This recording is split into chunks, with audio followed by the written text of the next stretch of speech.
Hello दोस्तों, आज आपका 8 फरवरी 2023 का सेकंड शिफ्ट का एग्ज़ाम अपने करने जा रहे हैं। तो इसमें जो भी क्वेश्चन है, बहुत सारे क्वेश्चन तो बिल्कुल बिना पेन होने वाले हैं। बाकी कुछ क्वेश्चन ऐसे हैं जो आपको इसमें पेन भी लगाना पड़ेगा। ठीक है, तो चलिए अपने क्वेश्चनों को स्टार्ट करते हैं। तो इन्जॉय करिए और अपने देखते हैं क्वेश्चन को। चलिए दोस्तों, फर्स्ट क्वेश्चन पे चलते हैं। पढ़िए क्वेश्चन को। फर्स्ट क्वेश्चन क्या बोलता है? एक व्यापारी अपने माल पर क्रय मूल्य से 20% अधिक मूल्य अंकित करता है और 10% की छूट देता है। वह एक दोषपूर्ण तराजू का उपयोग करता है जो 1 किलोग्राम वजन के बजाय 800 ग्राम मापता है। उसका शुद्ध लाभ प्रतिशत ज्ञात कीजिए। दोस्तों, क्रय मूल्य से 20% अधिक करता है, इसका मतलब हुआ अगर आपका सीपी है ना, और ये क्या है, मार्क प्राइस है ना, अंकित करता है। इसका मतलब जो 100 की चीज है उसको कितने रुपए की कर रहा है, 120 रुपए इस पर प्रिंट कर रहा है। अंकित करने का मतलब हो गया उस पर प्रिंट कितना, प्रिंट रेट बता रहा है ये। और 10% की क्या देता है, छूट। तो बताओ, अगर इसको मैं इधर लिख लेता हूँ या इधर लिख लेता हूँ, एक ही बात, इधर जगह नहीं बची।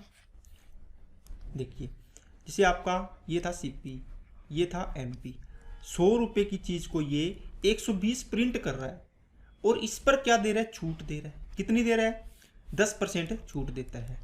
तो कितनी हो जाएगी, 90%। इसका 90% निकाल दो तो 12 नी में 108। समझ आ गया, 120 का 10% छूट दे दी तो ये 90% वैल्यू लेगा। ठीक है, 108 आ गया। तो ये क्या आ गया दोस्तों, एसपी आ गया। अब कहता है कि वो 1 किलोग्राम वजन के स्थान पर 800 ग्राम यूज करता है। तो अब यहां से देखो, आपके पास 100 रुपये क्रय मूल्य में कितनी चीज लेके आया, वो 1 किलोग्राम। देखो 1000 ग्राम लिख सकता हूँ। इसकी जगह वो क्या करता है, 108 रुपये में बेच रहा है और 800 ग्राम यूज करता है। कम यूज कर रहा है ना। ठीक है, अब इसको काट दो, 0 से 0 कट गया, 1 0 यहाँ से काट दो, इधर कट गया, इसको काट दो 4 से तो आ जाएगा 20, इसको काटो 4 से तो 27, इसको क्रॉस मल्टीप्लाई करेंगे तो 20 रेशियो कितना आ जाएगा, 27। तो 7 रुपये का लाभ हो रहा है किस पर, 20 पर, गुना में 100। यहाँ से इसको काटोगे तो 5 साते 35% का क्या आ जाएगा दोस्तों, लाभ आ जाएगा। तो आपको बात समझ में आ गई होगी। चलिए नेक्स्ट क्वेश्चन पे चलते हैं। यदि किसी धनराशि पर 6% की दर से 2 वर्षों का साधारण ब्याज 1800 है, तो उसी धनराशि पर समान अवधि के लिए समान दर से वार्षिक रूप से चक्रवृद्धि ब्याज ज्ञात करना है। दोस्तों, मैं आपको हमेशा ये बताता हूँ कि एक होता है SI% और एक होता है CI%। इसमें देखो 6% की दर से 2 साल का साधारण ब्याज कितना बनेगा, RT होता है, दोनों का गुणा करना होता है इनका। तो आप बोलोगे सर 12% बनेगा। ये कितना बनेगा, इसको अपने किस तरीके से चलते हैं, A + B + AB/100 से, जो फॉर्मूला। तो 6 और 6, 6 + 6 + 6 × 6/100 आएगा। इसको हल करेंगे तो कितना आएगा, 12.36। ठीक है, अब देखो इसकी वैल्यू दी हुई है आपको कितनी, 1800, कि इसका ब्याज कितना है, 1800 साधारण ब्याज, ये पूछा है आपको बस। तो 1800 बटे कितना आ जाएगा, 12%, गुणा में 12.36%। ठीक है, इसको काट दो, कितनी बार जाएगा, 15 बार। इसको गुणा कर दो, 12 15 180, 1800 के लगभग आएगा। देखो ये 1500 वाला कट गया, 1400 कट गया, 1500 कट गया, एक ही ऑप्शन आ रहा है। कैलकुलेशन भी आप नहीं कर सकते, नहीं करनी होगी आपको। ठीक है दोस्तों, चलिए नेक्स्ट पे। एक व्यक्ति P से Q तक 10 की स्पीड से जाता है और Q से P तक वापस 12 की स्पीड से आता है। बताओ यहाँ पे डिस्टेंस सेम है क्या, D = S × T। Distance same है तो इन दोनों का रेशियो क्या होता है, उल्टा होता है। ठीक है, लेकिन आपको मैंने एक फॉर्मूला बताया है, एवरेज स्पीड निकालनी है आपको। तो क्या होता है, 2xy/x + y।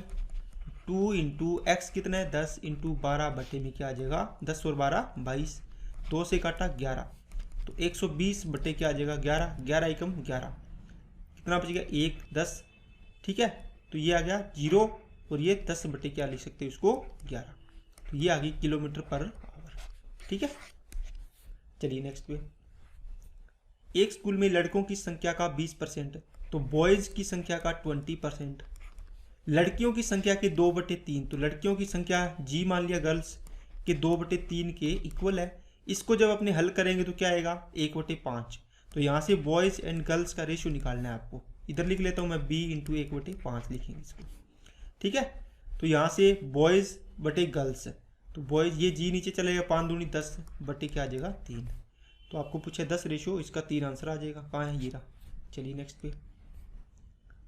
500 और 8000 का मध्य अनुपाती निकालना है। देखो जब भी मध्य अनुपाती निकालना होता है, दोनों का गुणा करना होता है और अंडर रूट निकालना होता है।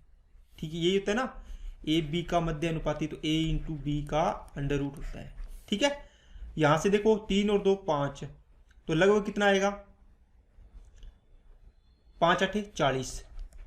ठीक है, तो आप देखो इसका जो भी वर्गमूल निकलेगा 2 आएगा। इसमें से हो सकता है, इसमें हो सकता है, इसमें हो सकता है, इसमें नहीं हो सकता है ना, इसमें भी नहीं हो सकता, ये या ये हो सकता है। तो यहाँ से 3 और 2 5 और 1 6 होगी, तो 3 जीरो आएगी लास्ट में, तो ये आंसर हो गया। अब आप बोलोगे सर 3 जीरो कैसे आएगी? देखो दोस्तों 5 8 हो गए 40, 2 और 2 3 5, 1 2 3 4 5। मैंने आपको एक ट्रिक बताई है, जब भी आपके पास कितने 1 2 3 4 5 6 जीरो है ना, ये देखो, तो बार कितनी आएगी, 3 जीरो आती है। ठीक है, आधे आते हैं। इस 4 का रूट कितना आ जाएगा, 2, तो ये आ गया आपका 2000। चलिए नेक्स्ट पे। एक व्यक्ति द्वारा धारा की दिशा में किसी गंतव्य तक जाने और वहां से आरंभिक स्थान तक वापस लौटने में 3 घंटे का समय लगता है, यदि शांत जल में नाव की चाल और धारा की चाल क्रमशः इतनी है। ठीक है, ये धारा की चाल है। देखो दोस्तों, जब भी अपने शांत जल में नाव की चाल लिखनी है तो एन से लिखनी है, धारा की चाल लिखनी है तो डी लिखना है। मैंने आपको बताया है पहले, एन डी। धारा की दिशा में जाना है तो एन प्लस डी, धारा की विपरीत दिशा में जाना है तो एन माइनस डी। समझ आ गई ना?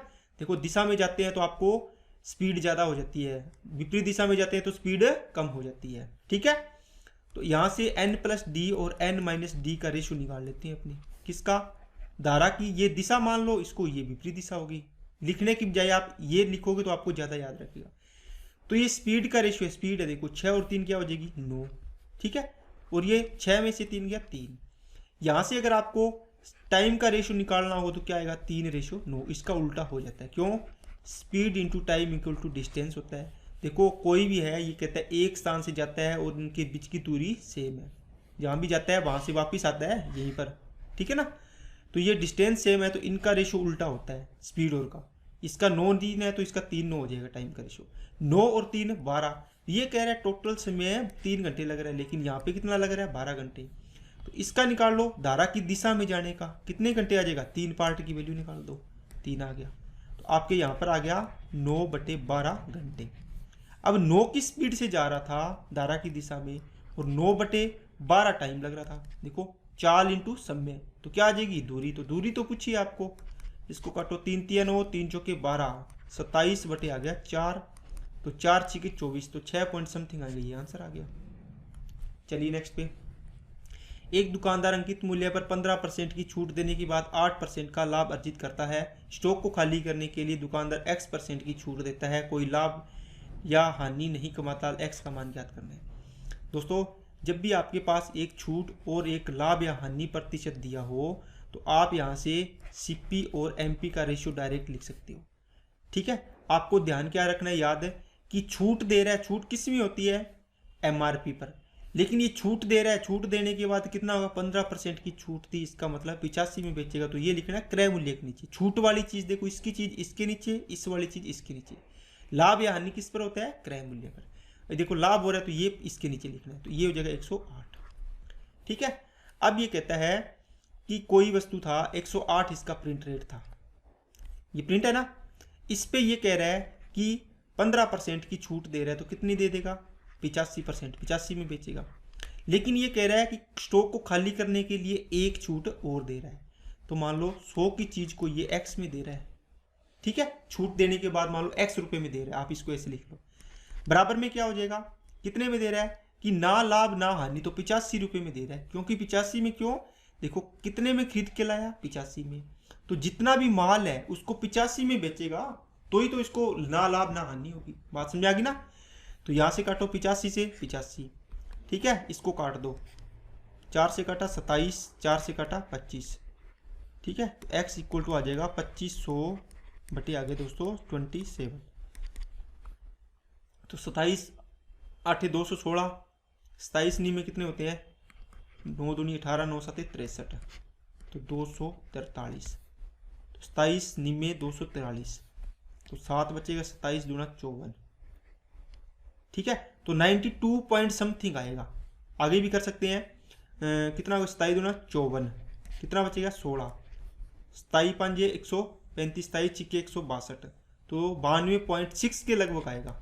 ठीक है, तो बताओ कोई 100 रुपये की चीज़ को आप 92.6 में दे रहे हो, कितने की छूट दे रहे हो, लगभग देख लो 7 पॉइंट समथिंग की छूट दे रहे हो, तो 7.4 की छूट आ जाएगी, है ना। 7 पॉइंट समथिंग का मतलब है 100 में से इसको घटा दो ना, तो कितना आएगा 4, देखो इकाई अंक 4 आ रहा है, तो ये आंसर हो जाएगा। ठीक है, चलिए नेक्स्ट पे। एक स्कूल बैग और एक जूते के मूल्य क्रमशः 11:9 के अनुपात में है। स्कूल बैग का मूल्य जूते के मूल्य से 450 अधिक है। देखो स्कूल बैग कितना अधिक है, 2, तो 450 वैल्यू है किसकी, 2 की, है ना। ये भी अंतर है, ये भी अंतर है। गुणा में क्या पूछा है, जूते का मूल्य, जूते का मूल्य कितना है 9 पार्ट, तो 9 पार्ट से गुणा कर दो, 2 से इसको काटो, कितना आएगा 2 2 4, 2 2 4 और 2 5 10, 18 18 और 9 5 45, 5 12, तो 8 9 10, 2025 आएगा। कहाँ है 2025, ऑप्शन नहीं है, हाँ ये ऑप्शन हो सकता, तभी मैं सोचूं। ठीक है, चलिए नेक्स्ट पे। अजीत एक कार्य को पूरा करने में अरुण से दुगुना समय लेता है। अरुण से दुगुना और संजीव से तिगुना। देखो ये कहता है कि अजीत कोई व्यक्ति है, ये क्या करता है, एक व्यक्ति है अरुण, तो अरुण से क्या करता है, दुगुना समय लेता है। इसका मतलब ये एक समय लेता है, तो ये कितना लेता है, 2 लेता है। और किससे, संजीव से, तो संजीव से किसकी तुलना हो रही है, अरुण की हो रही है या अजीत की, अजीत की तुलना हो रही है इससे भी और इससे भी, तो इसको बीच में रख लेंगे अपनी, जिसकी तुलना होती है उसको बीच में रख लिया करो, यहाँ संजीव लिख लो। तो संजीव से तिगुना लगता है, मतलब संजीव को 1 लगता है, तो इसको 3 गुना समय लगता है। इनका रेशो बना लो, कितना आएगा, 3 एकम 3, 3 2 6 और 2 एकम 2। ये तो आपको बनाना आता होगा।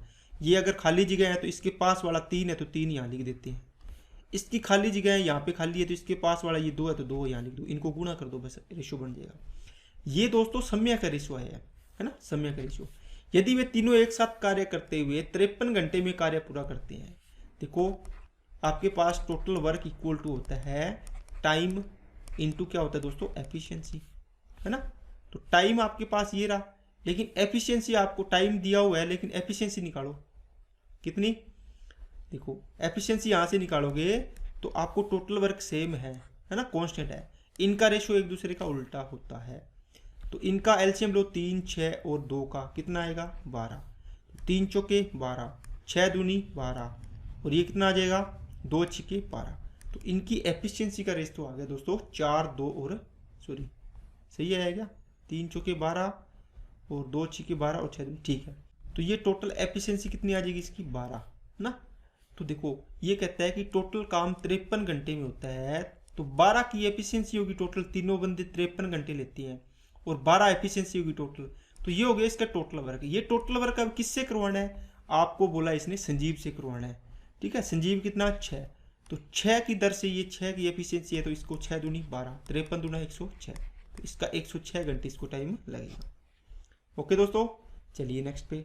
एक व्यक्ति सख्त आहार का पालन करता है और 1 महीने में अपना वेट 80 से कितना कर लेता है 72, तो 8 की कमी हुई है 80 पर, गुणा में 100%, कितना आ गया 10% की क्या आ जाएगी, कमी आ जाएगी। ठीक है दोस्तों, ये तो है बिना पेन वाले सवाल है ये। 2 वर्ष पूर्व पहले एक शहर की जनसंख्या 2,60,000 थी, ठीक है। यदि जनसंख्या में प्रत्येक वर्ष 4% की कमी होती है, इसका मतलब 96%। अब इसको सोल्व करना था आपको, 2 जीरो कटेगी, चारों के चारों, 6 छिक 36, 36 छिके 206 आएगा इकाई अंक, तो इसमें भी आ रहा है, इसमें भी आ रहा है, तो आपको गुणा करना पड़ेगा। ठीक है दोस्तों, अगर देखो 96 इंटू 96 इंटू ये तो हो गया, आपको मल्टीप्लाई करना है इसको, तो ये तो हो गया इसका एक तरीका मैं और बताता हूँ आपको। जैसे 4% की कमी हो रही है, तो 4 + 4 - 4 इंटू 4/100, यहाँ से क्या आएगा 8 में से 0.16 घटाना है, तो कितना आएगा दोस्तों 8 में से 0.16, तो 7.84 आएगा %, ठीक है। ये कमी आएगी, तो अब कितनी जनसंख्या रह जाएगी, 2,60,000 थी जो जनसंख्या, इतनी कमी होगी, तो 100 में से ये घटा दो, कमी कितनी बचेगी 8 घटाओ 92, तो 92.16 बचेगी, ठीक है। प्रतिशत है, नीचे 2 जीरो हो रहा है, तो ये कट जाएगा, ये पॉइंट हटाया तो ये जीरो आ गई थी नीचे, ये कट गई चारों। 26 को इससे गुणा करना है, अब 26 छिके 26 छिके 156, 15, 26 एकम 26 और 15 31, तो ये आ गया 13, सॉरी 15 और कितना हो गया 31, तो 3 आ गया, 26 दूना 52 और 3 55, तो 5 इकाई अंक आ रह गया। 26 छिके 156, 15, 26 एकम 26 और छोरी 41 आएगा, सॉरी दोस्तों 4, 26 दूना 52 और 4 56, ठीक है 5, 26 नी में कितना होता है 18, 9 छिके 54, 13 234 और 5 239, तो ये ऑप्शन आ रहा है इसका, ठीक है। देखो यहाँ बिल्कुल यहाँ जाके इसने चेंज किया ऑप्शन को। चलिए नेक्स्ट पे, नेक्स्ट क्वेश्चन क्या है दोस्तों, एक परिवार के 2 बच्चों की औसत आयु 12 वर्ष है, तो टोटल कितना हो जाएगा 24 वर्ष। माता पिता सहित परिवार की औसत आयु 30 साल है। माता पिता सहित परिवार, तो 2 बच्चे हो गए, 2 ये हो गए पेरेंट्स, कितने हो गए 4, तो टोटल कितना हो जाएगा 120 हो जाएगा दोस्तों। 120 में से इन दोनों को माइनस कर दो, ये आ जाएगी 96, तो ये मदर और फादर दोनों का योग है ना। अब ये कहता है कि पिता माता से 4 साल बड़ा है ना, तो ये 4 साल एक बार माइनस कर दो यहाँ से, इसको बाद में एडजस्ट कर लेंगे, तो कितना आ जाएगा 92। इन दोनों को बराबर बराबर कर दो, ये भी 46 हो जाएगी और ये भी 46 हो जाएगी, ये मदर और ये फादर। अब देखो जो बड़ा है उसमें जो ये माइनस वाला ये जोड़ दो 4 साल, ठीक है, फादर बड़ा है तो फादर में जोड़ दो 50 आ जाएगी, ये 46 साल की आ जाएगी, ठीक है। इसका आंसर आ जाएगा दोस्तों 50 साल। चलिए नेक्स्ट पे, 2 अंकों की कितनी संख्याएं 6 से डिविजिबल है, विभाज्य है। देखो दोस्तों आपको पूछा है, मान लो 6 से डिविजिबल सबसे पहली संख्या कौन सी होगी 6, 6 दूनी 12, 6 तिया 18, 6 चुके 24, डैश डैश करके ये जाएगा 96, ठीक है। उसके बाद किस में जाएगा 6 102, इस प्रकार आगे चलता जाएगा। लेकिन आपको 2 अंकों की पूछी है, तो ना तो ये आएगी दोस्तों ना ही ये आएगी, है ना, तो ये आएगी 12 से लेके 96 तक।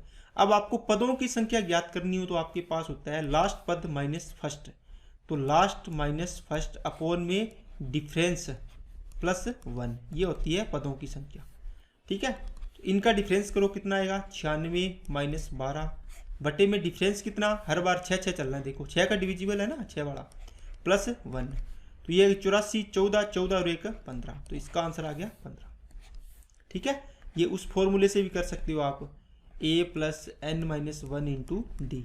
देखो टी एनवा पद कितना है 96, ठीक है, a की वैल्यू 12, n की वैल्यू ज्ञात करनी है 1 इंटू डी की वैल्यू 6, इसी को सोल्व करते हैं ना तो ये फॉर्मूला बनता है, ओके। चलिए नेक्स्ट पे, एक वस्तु का अंकित मूल्य 1000 रुपये, दुकानदार ने 40 की छूट दे दी, तो कितनी लेगा 1000 का 60%, तो 600 रुपये आ गया। है क्या पेन उठाने की जरूरत इसमें। देखो दोस्तों शंकु का वक्र पृष्ठीय क्षेत्रफल 1100 सेंटीमीटर स्क्वायर है और व्यास कितना दे रखा है, इसका व्यास दे रखा है आपको 28। तिर्यक ऊंचाई पूछी है, तो पाई आर एल होता है तिर्यक ऊंचाई, ठीक है। क्यों, वक्र पृष्ठीय क्षेत्रफल है दिया हुआ है, तो इसका फॉर्मूला लगा लिया आपने। इसमें ये एल है, एल ज्ञात करनी है आपको, तो 22/7 इंटू आर की वैल्यू कितनी आ जाएगी, 2 का डिवाइड करो 14 आ जाएगा, क्योंकि ये व्यास है, तो ये आ गया दोस्तों 14 बराबर इंटू में क्या आ जाएगा एल बराबर में 1100, यहाँ से काटो 11 दूना 22, 11 ये आ गया 100 बार, 11 दाए, ठीक है 110 वाला, और ये 7 दूनी 14, 4 से इसको काटा इसकी आ गई 25, तो एल की वैल्यू कितनी आ जाएगी 25 आ जाएगी। तो ये तो फॉर्मूला बेस्ड क्वेश्चन था, बिल्कुल सिंपल। 3 धावक एक वर्ताकार पथ पर दौड़ना आरंभ करते हैं, वे समान बिंदु से सुबह 6 बजे शुरू करते हैं, एक चक्कर पूरा करने के लिए 12 सेकंड 15 24 सेकंड का समय लेते हैं, वे फिर से आरंभिक बिंदु पर किस समय मिलेंगे। देखो दोस्तों ये 12 सेकंड 15 सेकंड 24 सेकंड ले रहा है, इसका मतलब इनका एलसीएम लेना होता है टाइम का, कितना आएगा एलसीएम 120 आएगा। देखो 12 दाए 120, 15 8 120, 24 5 120, तो 120 सेकंड लगेंगे, ये सेकंड है ना इनके साथ। लेकिन आपको पूछा कब मिलेंगे, तो ये देखो 60 का डिवाइड कर देंगे तो 2 मिनट बन जाएगा ये, ठीक है। तो 6 बजे स्टार्ट हो तो 6:02 पर ये वापिस से उसी पॉइंट पर मिलेंगे, जैसे ये पॉइंट था यहाँ से स्टार्ट किया तीनों ने, है ना, एक ही समय पर, इसी पॉइंट पर 6:02 पर वापस मिलेंगे, 6 बजे के बाद 6:02 पर, ठीक है दोस्तों। चलिए नेक्स्ट पे, अमित एक कार्य को 120 दिन में कर सकता है, अमित प्लस सेजल 72 दिन में करता है। इनका एलसीएम लेना होता है दोस्तों, एलसीएम कितना आएगा लगभग 360 आएगा। 12 तिये 36 और 72 पाँचे, ठीक है, तो ये 3 बार, ये 5 बार। अगर आपसे एलसीएम ना लिया जाए तो 120 इंटू 75 लिख लिया करो, 72 सॉरी, जो भी ये हो, उससे भी आपको कोई दिक्कत नहीं होगी, इसके आपका आंसर आ जाएगा। उन्होंने एक साथ कार्य शुरू किया लेकिन सेजल 20 दिन तक काम करने के बाद छोड़ दिया। देखो ये लाइन बना लिया करो, अमित प्लस सेजल दोनों लगे, 20 दिन तक काम किया दोनों ने। बताओ दोनों मिलकर एक दिन में कितना करते हैं, 5 लड्डू खाते हैं, तो 20 दिन में कितने लड्डू खा गए होंगे, 100। काम कितना बच गया होगा यहाँ से आगे, तो 260। देखो 360 में से 100 ये खा गए दोनों मिलकर, तो 260 बच गई। अब 260 लड्डू को किसको खाना है, देखो अमित को खाना है, किसको खाना है, देखो कहाँ है, अमित को खाना है। तो अमित की एफिशिएंसी कितनी है, 3, तो 3 का डिवाइड करो, कितने दिन लगेंगे, 3 8 24। देखो ये नहीं है, ये नहीं है, इन दोनों में से एक होगा, 3 8 24, 2 बच गया, 3 6 18, तो 86 पॉइंट समथिंग आएगा, तो मतलब 87 आंसर हो गया इसका। चलिए नेक्स्ट पे। रश्मि 80 रुपये प्रत्येक की दर से 50 पुस्तकें, 60 रुपये प्रत्येक की दर से 46 कलम और 30 रुपये प्रत्येक की दर से 60 पेंसिल खरीदती है। सभी स्टेशनरी वस्तुओं के औसत मूल्य ज्ञात कीजिए। दोस्तों इन सभी का पहले क्या करते हैं, जो भी संख्या होती है उनको अपने रेशियो में बना लिया करो। तो इसका 2 से डिवाइड करा 25, 2 से किया तो 23, और 2 से इसको करेंगे तो कितना आ जाएगा, 30। ठीक है, संख्या को। तो यहाँ आ गया 25 पुस्तक खरीदती है 80 के रेट से, 80 की दर से, और 23 कलम खरीदती है कितने की, 60 की दर से, और क्या है 30 पेंसिल खरीदती है 30 की दर से। ठीक है, अब इसका सिंपल हो गया। अब आपको एवरेज निकालना हो, इन तीनों में किसी का एवरेज मान लो आप। ठीक है, जैसे आपको बीच वाले का मान लो चाहिए, 60 का मान लिया, इसका मतलब 60 एवरेज मान लिया। अब या तो इससे ज़्यादा होगा या इससे कम होगा, वो कैसे होगा, इसमें या तो प्लस होगा या इसमें माइनस होगा। जो भी आएगा यहाँ पर बचेगा इसके अलावा वो सभी में डिवाइड होगा। तो ये टोटल कितना बनेगा, 5 और 3 8, 3 और 2 5 और 2 7, तो 78। देखो 60 तो सभी का एवरेज है, ये 60 से कितने ज़्यादा है, 20, तो कितना हो जाएगा 25 गुना 50, तो ये 500 ज़्यादा हो गया, प्लस हो गया ना ये। ठीक है, अब देखो ये क्या होगा, 60 से कितना ज़्यादा है, 0। देखो 0 ज़्यादा है, तो 0 को 23 से गुना करेंगे तो कितना आएगा, 0 ही आएगा, इसका तो कोई फर्क ही नहीं है। ये कितना कम है इससे, 60 से, जो एवरेज मानना है उससे, तो 30 कम है, -30, तो 30 दिया 900, तो ये माइनस का हो गया। ठीक है, जब इनको हल करेंगे तो 60 बताओ 500, ये 78 में डिवाइड होगा, टोटल में सभी में जो भी होगा, तो ये कितना बच गया, माइनस का 400, तो माइनस का 400 बटे आ गया 78। देखो माइनस आ गया ना, अगर यहाँ पे प्लस की वैल्यू आती तो प्लस हो जाता। तो यहाँ से काटो, इसका 39 आ गया, इसका आ गया 200, तो 39 को इससे करो, 39 5 कितने होते हैं, 195, लगभग 5 बार जाएगा, 5 पॉइंट समथिंग आएगा। तो 60 में से 5 घटाओ, कितना आएगा, 55। देखो ये कोई भी ऑप्शन इसके नज़दीक नहीं, एक ही ऑप्शन है, तो ये आंसर हो गया। आगे आपको देखना ही नहीं है इसको, इस प्रकार इसकी कैलकुलेशन करनी है। एक लड़का एक खिलौना 650 में खरीदता है, 750 में बेच देता है। यहाँ से डायरेक्ट निकल गया, 100 का लाभ हो गया 650 पर, गुना में 100, 0 से 0, 5 से काटा 13, 5 से काटा 2, 200 बटे आ गया दोस्तों 13%। तो 13 कितने पे जाएगा, 13 कम 13, 13 5 65, तो 15 पॉइंट समथिंग आएगी, आंसर आ गया। चलिए नेक्स्ट पे। यदि एक बेलनाकार स्तंभ का आयतन 924 मीटर क्यूब है, ये एक अच्छा क्वेश्चन है जो कैलकुलेशन करवाएगा आपसे। देखो आयतन कैसा है बेलनाकार का, तो pi r square h equal to 924, और वक्र पृष्ठीय क्षेत्रफल कितना दे रखा है, 2 पाई आर एच, किसका है, बेलन का है ना, 2 पाई आर एच दे रखा है आपको 264। यहाँ से अगर आपको वैल्यू निकालनी है तो किसका, इसका डिवाइड कर दो, किसका, इनका डिवाइड कर लो, क्योंकि आर और एच आपके पास दोनों ही नहीं है, तो इसकी वैल्यू निकालनी है। पाई से पाई, एक आर से एक आर कट गया, यहाँ पे एक आर बच गया, एच से एच कट गया, ये 2 है तो 2 से इसको काट दो, 132 आ जाएगा। तो आर की वैल्यू कितनी आ जाएगी दोस्तों, यहाँ से 924 बटे आ गई 132। ठीक है, कितने पे जा रहा है, 11 से काटो, 11 कम 11, 2, 11 दूना 22, 11 8 88, 11 चौके 44, तो 12 7 84। तो आर की वैल्यू दोस्तों आ गई आपकी 7। आप यहाँ से एच की वैल्यू और निकालो, 2 इंटू 22 बटे 7 into 7 into h equal to आ गया 264।